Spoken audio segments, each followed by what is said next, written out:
Racism approached in cartoons. What is good, YouTube? It's your girl Rocky, the Rocky Way, and I'm back again with another video. Today's video, we are reacting to TUV. Shout out to TUV.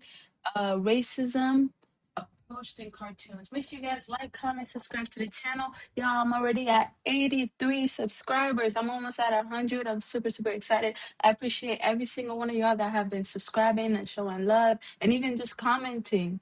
If you're watching this video right now, comment W, or if you have watched the previous video, and comment N if you're a new watcher. So I'm gonna stop all that yapping. We're just gonna get straight into this reaction. Like and sub.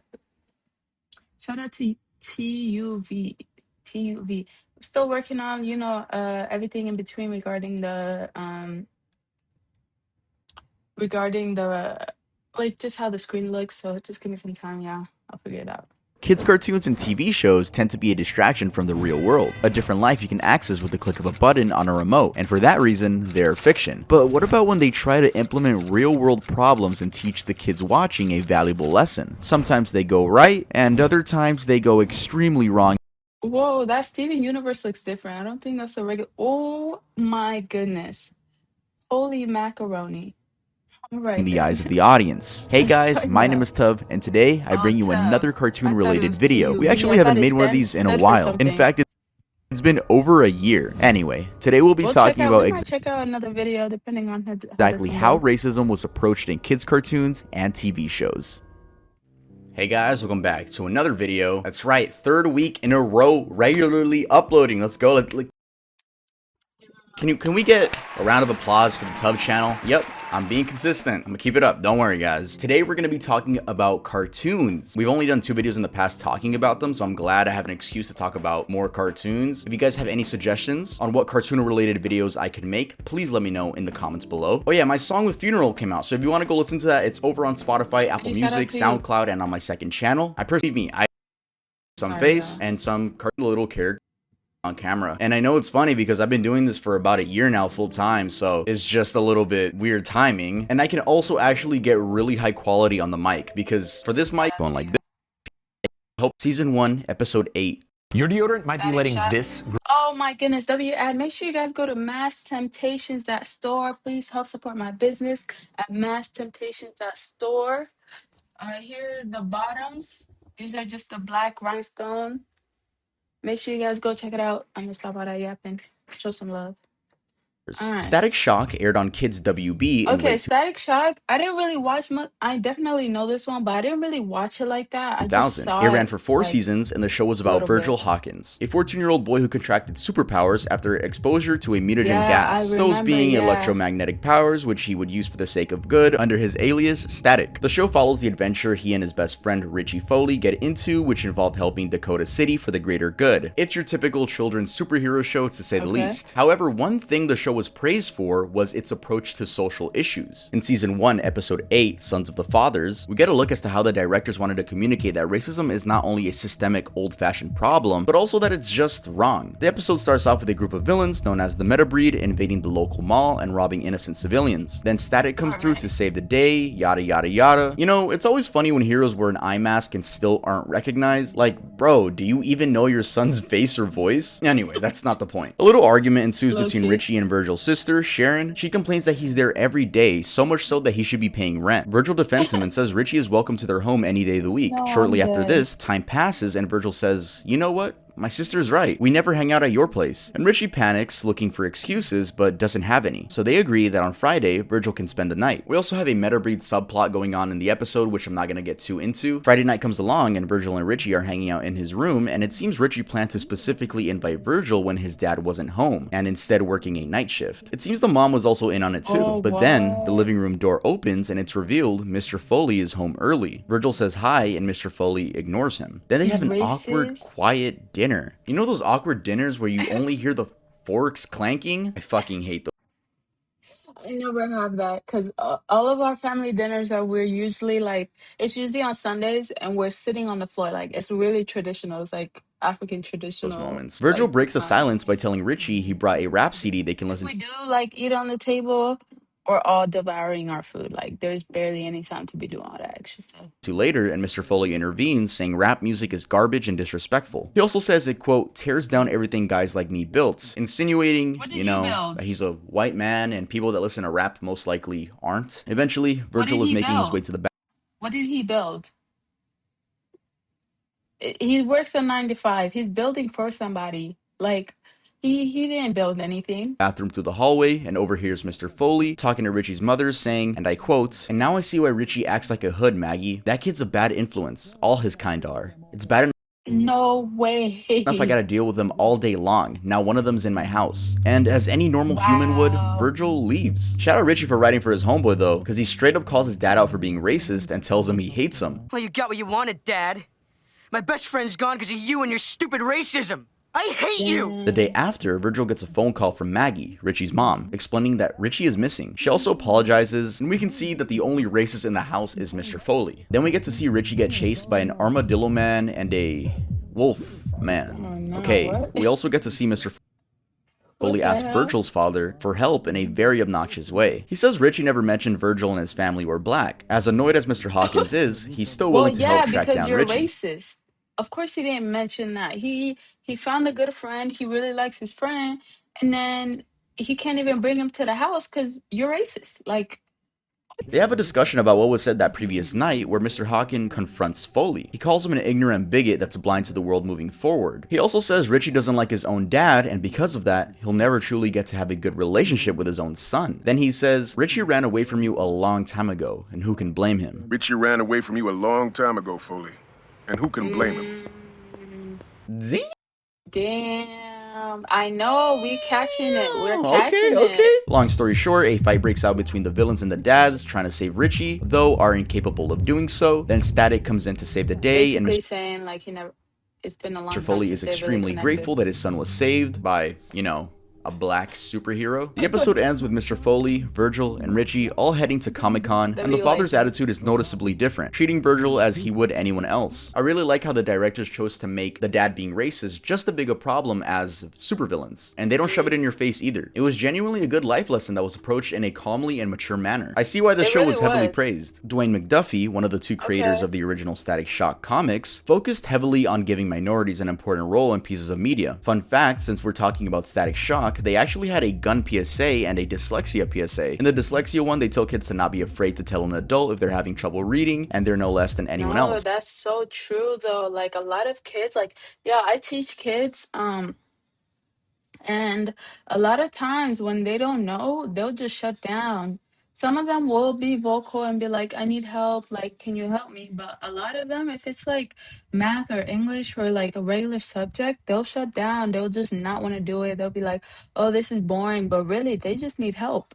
All they do is need help. Like sometimes, especially with dyslexia, you don't know until like the kid doesn't realize that they just think they're not very smart. But whole time you are, you just learn differently and you just have a slight disadvantage regarding like how the other kids learn, but you can also learn the same way and probably be even smarter a lot of the times too. And the gun PSA is a bit more morbid, showing a little girl placing a rose on a tombstone. Imagine being able to build an Yeah, make sure you guys go to Mass Temptations, that store. Go help support my business, y'all. We got the MT fits, MT black and beige, and we have shorts as well, and a t-shirt that says the desire to be great comes with Mass Temptations. If you know, you know. Oh, shit. Hey, you Oh, two. W ad. That's W right. ad. Get your man. I'm gonna let you guys Get your I'm letting bag. 2003 to 2000, episode 10, True Colors. That's So Raven That's aired So on Disney Raven. Channel Yeah, for this 4 used to seasons be from one of my 2003 top, to not top 2007. It was about a actually. It teenage was in my girl, top, Raven, but it dealing was with the average definitely one of my problems of the favorite. youth. But there was a twist. She could see into the future. I always personally thought that was a little bit corny, but the show was a huge success, so fuck me, No, right? yeah, yeah, Anyway, yeah. season 3, No, episode I liked it. What you mean 10, corny? True Colors. It's not like Psych, but it's kind of like Psych. Like if you guys know that one show and a movie, it's called Psych, where this guy could basically like remember everything he sees. Like he could read a whole book and still remember like everything that was in the book. It was like something with like and he became a detective and all that. So like it's just a show for entertainment, you know? Like he remembers like all of that, but in real life that's a very low possibility that you know, or he would like kind of envision the crime in a sense where it's, if a crime happened and they needed a detective and he went over there, like he would be like, oh, so this guy went like this, then he went like this, and then he felt like that. Like he kind of has that vision, same concept, but different, like obviously storyline and everything like that. Begins with the Baxter family cooking up soul food in celebration of Black History Month, and Raven announces that she and her best friend Chelsea are going to be applying to a store in their local mall known as Sassy's. They go to apply and are met with multiple tasks, so the manager gets an idea of who would be a good employee. Raven does everything right, and Chelsea fucks every single challenge up. At the same time, Corey is supposed to be writing a 500-page essay on a historic black figure, but finds it boring, so Mr. Baxter encourages him to be more enthusiastic about his race. We cut to the next day at school, where Chelsea gets a phone call from the Sassy's manager and becomes ecstatic finding out she got the job. Then she asks about Raven and is told that she didn't. Raven gets a vision, and the manager can be heard saying this. The truth is, I don't hire black people. Chelsea decides to quit for obvious reasons. Meanwhile, Corey falls asleep at his desk, and his dad, dressed up as Frederick Douglass, comes out of his computer. At first watch, I was like, what the fuck am I watching? But then I remembered, oh yeah, Corey fell asleep. I just wish they transitioned into his dream better. Literally a vortex transition would have done the job. Wait, what? How did it? I Fell didn't asleep. look. I just wish they transitioned. Hold on. I was like, and his dad, dressed up as Frederick Douglass, comes out of his computer. At first watch, I was like, what the fuck am I watching? But then I remembered, oh yeah, Corey fell asleep. I just wish they transitioned into his dream better. Literally a vortex transition would have done the job. Anyway, Corey is taught about a lot of black figures that should be respected due to their contribution to America's history. Now back to Raven. She explains to her parents that she didn't get the job because the manager just doesn't like black people. They try to come up with a plan to get the manager fired, but realize they have no evidence other than Raven's vision. So she comes up with a plan to record her saying it and submit it to the news. She quickly calls Chelsea and tells her not to quit and instead wear a hat with a camera in it. While working, Raven comes in with a disguise, and this is where the vision took place. The manager is then caught being racist. Once that happens, we cut to the television where the news anchor explains the manager has been fired and the company issued a public apology. The truth is, I don't hire black people.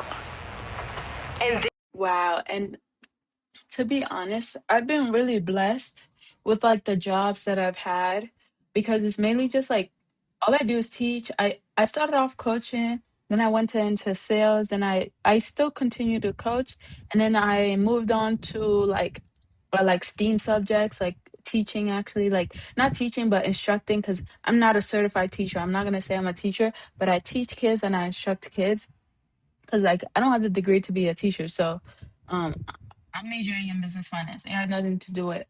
But it did come from me coaching and being around kids and kind of just being able to kind of connect and kind of have them like be excited about learning kind of thing. But I've been blessed with my job, but a lot of people literally just by your name, a lot of people will get denied from from certain jobs just because of their name. I promise you, if your name sounds black, you're cooked. And if you're in an area that's not very good, you're cooked again because these companies are literally looking at every single detail to determine whether or not you deserve that job. I think it's gotten better, but that's my experience. A lot of people have not had the best experience, and it's just a lot, y'all. To this day, just getting a job is not easy. There you have it. Oh, and Obviously, Corey also like got the essay easier. done out of passion rather than being forced by his school. I think the episode did a great job capturing how easily people can be racist and how heavily it can affect the recipient. For example, not being able to get a job. Though I never got into That So Raven because I was too young. My older sister loved the show and I remember bits and pieces here and there, and it was a pleasant surprise to see how they chose to tackle racism in this episode. Yeah. If you're running your own business, you need Symphony.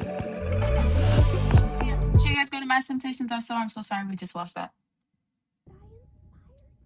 Sesame Street, Season 25, Episode 5, Racism on Sesame Street. I don't really think Sesame Street needs an introduction, so I'm not gonna do one, but we're gonna be talking about Season 25, Episode 5, Racism on Sesame Street, which aired on November 26th, 1993. The whole episode is actually available on YouTube, but it's split into two parts. The episode starts off with Gina and Savion walking around Sesame Street and having some innocent fun. Then they walk into a shop, which I'm gonna assume Gina has some ownership of, and they're startled to be receiving an anonymous phone call telling them that people of different skin colors can't be friends. They assume it's a random bystander that saw them outside, so they explain to Telly, the Muppet, that there are some stupid people in this world, and Telly is confused as to why this is a conversation to have in the first place. Then Telly asks what they would do if that person calls again, and they mock the idea of it happening by making a fart sound.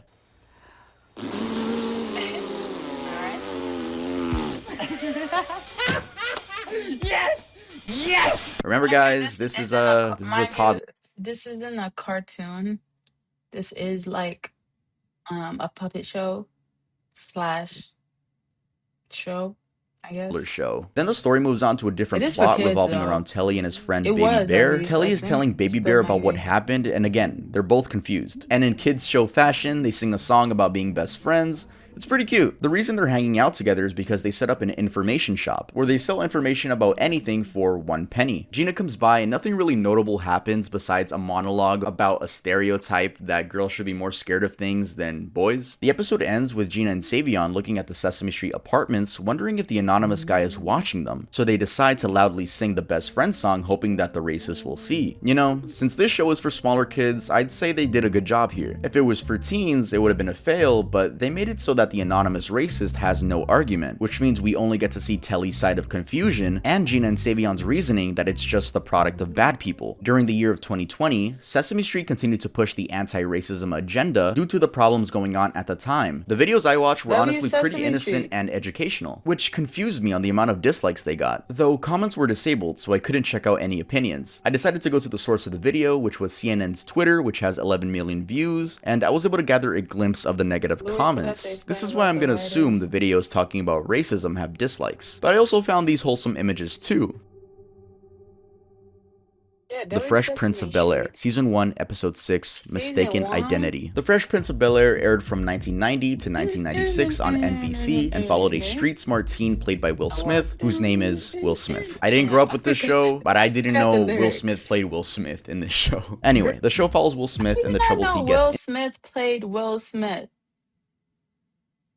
Boy, in the neighborhood of Bel-Air, Los Angeles. In Season 1, Episode 6, Mistaken Identity, the episode begins with Uncle Phil and his wife Vivian going to a retreat in Palm Springs. They break the news to the kids that they're staying at home. So Will comes up with a plan to ask Uncle Phil's boss if he needs him to drive his car over there since they'll be flying in a helicopter. So Will and Carlton attempt to drive the Mercedes to Palm Springs but are suddenly stopped by a cop. Carlton is hopeful as he says the policeman is their friend and should be able to give them some direction since they're lost. Will instructs Carlton to keep his hands on the wheel, but he doesn't listen and instead goes for a handshake. The police officer then tells him to keep his hands on the wheel. Carlton is extremely innocent and Will is telling him what not to do and he just ignores him. I know Carlton is like he so he acts like he is a suburban, but he's acting like he's not black. Like, you know, these officers, these people don't give about you, but he's delusional in his head, like that he doesn't realize. I don't know. Honestly, like the whole He takes entire out his license and show until like maybe a few episodes, he'll like actually understand like, yeah, we're not equal. Like honestly, the system isn't like fair, like da, da, da. But like the whole registration time and he's says just that the car acting isn't his, by the way, delulu. which prompts the officer to tell him to get out the car. And then we cut to the police station where Will is giving Carlton a pep talk on how cops treat black people and how to talk back to them by keeping their answers short and sweet. This doesn't seem to get through Carlton's head though, as Or just don't say anything. All you need to say is, am I being detained? What am I being, what am I here for? Can I get a lawyer, please? I don't want to answer any questions without a lawyer. Even your name. Y'all, if you guys want me to watch true crime, I love watching true crime. I like watching boys. I mean Bows versus the World. She does a lot of true crime like reactions. I like watching her and I like Abra and Mango too. with Stephanie. Those are my two main ones. And then like here and there when somebody reacts to it, I'll kind of like tune in. But like you can obviously tell like don't say a word even if you did or you didn't do it. If you didn't do it, that's when you have to be the smartest. Because if these people hurt you, get your money. as he's saying more than he should to the cops, which If just these makes their people like frame you, get your money. story seem fake, furthering the cops' suspicions that these two black males stole the car. They get a chance to make a phone call, so they call the boss's wife, and she mistakes "I'm in jail" for "I'm in Yale." She then later hangs up and tells Carlton's parents that he got into Yale, leaving them confused. Then the duo end up getting thrown in a cell, and Will comes up with a plan to only confess to the I'm crimes they didn't dead. commit if a camera crew shows up and broadcasts it. Uncle Phil and his wife end up seeing this as it interrupts the football game everyone was watching at the retreat, and they go to the station demanding the kids are set free. The cops disrespect them though, not seeing them as real people. And then Henry Firth shows up, the boss and owner of the car, and the cops treat him with the utmost respect. Henry says he knows Wow. those kids, and Uncle Phil tells the cops to let them free before he sues them, as he's a lawyer. Once at home, Will and Carlton have a serious discussion about racism against black people, as Carlton is needs that. oblivious to it, even Yeah, after the no. event. He says that the cops No, were, that's what quote, I'm just trying to do their saying. jobs, which angers Will, and he tells him that no matter what, as long as they're black, their lives will be harder than the He's a little delulu. Like, why would you like? Have you not watched the shows? I know this was back in the day, but have you not watched any movies? Have you not seen it in real life? I understand you live in the suburbs. I low-key lived in the suburbs too. I was like one of the few black people, but like still like average white man. The I know episode the ends in a very internet. morbid Okay, you way, guys with don't have no happy internet, but ending, as still Carlton is trying to make sense of why they TV. were stopped. He claims they were just driving too slow, and that's why the cops stopped them. If you were a policeman and you saw a car driving 2 miles an hour, wouldn't you stop it? Yes. I asked myself Why are you driving 2 miles an hour? that question the first time I was stopped. Okay, first of all, why are you driving 2 miles an hour? Second of second of all, like how did you get stopped the first time? I think he was driving like he was trying to be conscious of his limits, but 2 miles is crazy. 2 miles is a walk, like you're walking. Like we could walk faster than 2 miles per hour. Like I think 3 is like average walking speed, and then 4 to 5 is like you're like yeah, you're moving. Sorry. Oops. Then the camera The first time I was stopped. Good night, son. Then the camera pans out, and we see Carlton reflecting on being racially profiled. We fade to black, and the credits roll. There's no music like usual. It's just quiet. Honestly, Wow. it's an extremely real look at what it could be like finding out that you're in the minority. Not only that, but realizing the fact that He's your a life grown man. is going to be a lot harder than it should be. I really like this episode. I always like, and Yeah, I I'm liked sure all the many of you Fresh do Prince, too, when Prince of shows get Bel-Airs. serious, especially when there's not a happy ending. It's only real life. If you guys are interested, make sure to go look it up and watch it. It's a really good watch. No, I love that. I love Arthur, that. season 21, episode 4. Arthur Okay. takes Oh my gosh. I'm starting to freeze. I'm so sorry. If you guys are watching all the way to here right now, I do appreciate you. I am going to end this video because I'm starting to pause. The minute I start to freeze, that's when the video takes a left, and I hate that with a passion. So what I'm gonna do is just end the video here.